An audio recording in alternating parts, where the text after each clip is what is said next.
Welcome back to Good Morning Sri Lanka. My name is Banu. We've got Ajay Singh in the studio here with me. So far, how has it been for you? Good. It's fantastic. Good? It's fantastic. From good to fantastic. An afterthought or what? No. I thought I should have said fantastic first. So, okay. I'm doing good. All right. Between, while the commercials were going on, we were just having a chat, guys, and he just told me that he prefers Sri Lanka to all the other countries in the world. I asked why. He didn't give me an answer. He wanted to share with us on Good Morning Sri Lanka. Tell us the most, the loveliest thing in Sri Lanka that you fell in love with. Well, it'll be unfair to say one thing because I like everything. It's like it's a typical paradise. It's like the paradise Earth. Safe answer.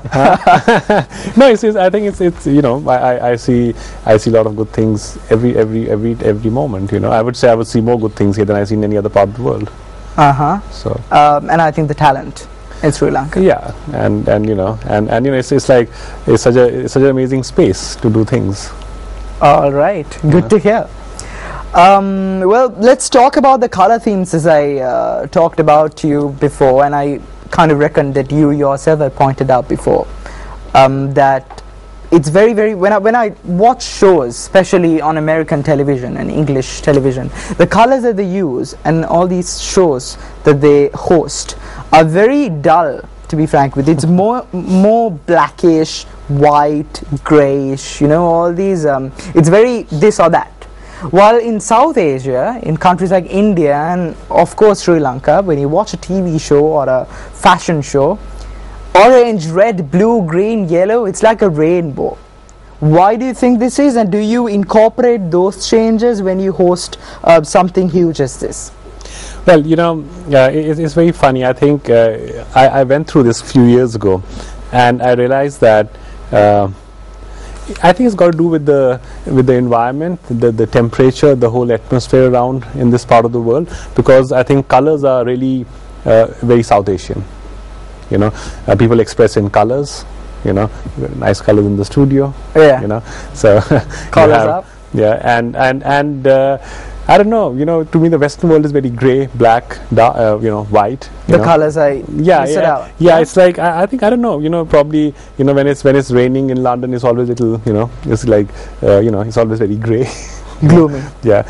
And I think India, Bangladesh, Pakistan, Sri Lanka, Nepal.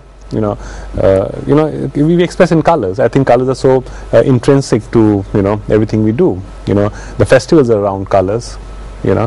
Colors. Flowers, birds. Everything that you look at. It's like I think colors are such an interesting part. Sometimes we take them for granted. And yeah. To me. So if you actually take the more of color theme to the Western world, do you think it'll be a flop in the Western world, or do you think it'll be a new revolution? Well, it's if you look at it from fashion point of view, there are colors every year which are called the trend colors. So right now the neons are the colors that a lot of people are designing on.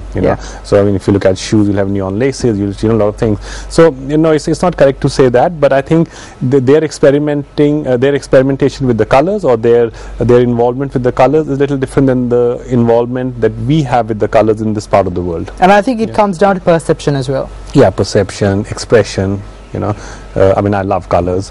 It's such an amazing thing. But having said that, black and white is also colors, right? So they would, they're colors as well. So you would use them at the same time. Yeah. But we are more experimental with the other colors, not just the monochromatic, so to say. Having said all that, just between you and I, and of course the audience, my favorite colors are black and white. Yeah, I don't know why, but there you go. The safe colors. There you go. Safe colors, exactly. All right. So, taking everything into consideration, fashion shows, international arena, and Sri Lanka. Since the inception of your own show back in 2003, how do you compare the two? Industry-wise, are we on the right track? Well, production-wise, the shows that we do at Club of Fashion Week would rub shoulders with the best in the world at the moment. I could say that, right?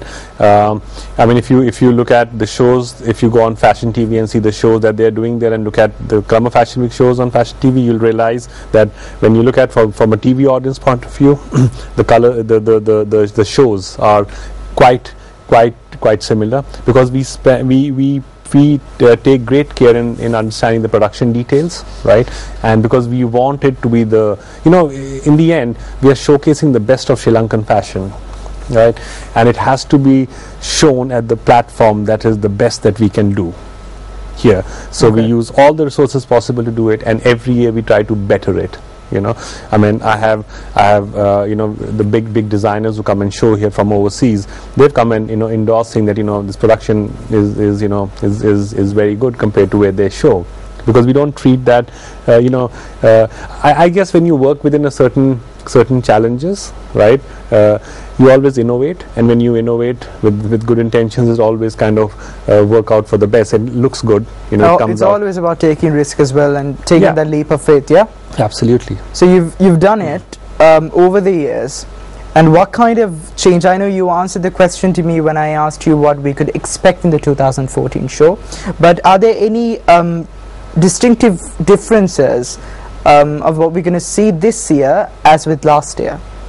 Well, one key thing that you would see is the quality, the overall quality, because we always, I feel that if we haven't gone a step ahead or two steps. So you kind of benchmark your own work an year prior, is it? Yeah, we benchmark our own work, and we are very critical in terms of the quality. When I say quality, means overall quality of the designers, quality of the collections, quality of how they look at their own collections in the marketplace, right?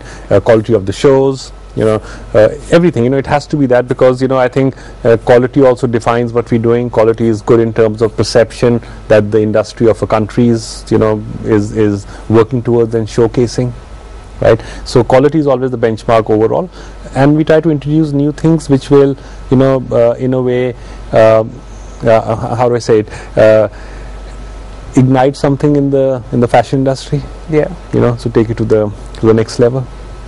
So enlighten something out of something, is it? Yeah, absolutely, yeah. So yeah. All right, garments without guilt. Now that's a diversifying step, not relation to fashion, I guess, or something totally different. Tell us about the inception. If I'm right, it began in 2005. 2005. I'm spot on. Yeah. So tell us about it. Well, that was the positioning statement of Sri Lanka apparel industry. The company that I used to work for that time, we were engaged by Sri Lanka Apparel. I was quite passionate about the ethical side of things in fashion. Fashion comes natural, but apparel at that time, and it's in your blood, man. I think so. We breathe that all the time. So at that time, I think it was quite a defining moment, because how the global apparel industry was changing with the quota system going out of China. We wanted an edge for Sri Lanka. The company that I used to represent that time, we were given the marketing task of Sri Lanka apparel in a way which will make an impact internationally. So like I said, by God's grace, I came up with that line at that point of time called Garments Without Guilt, and everything else flowed from there onward. And it became quite a statement that gave, the company I worked for at that time won the biggest award that any Asian company has won. We won a global FE for that in New York, right?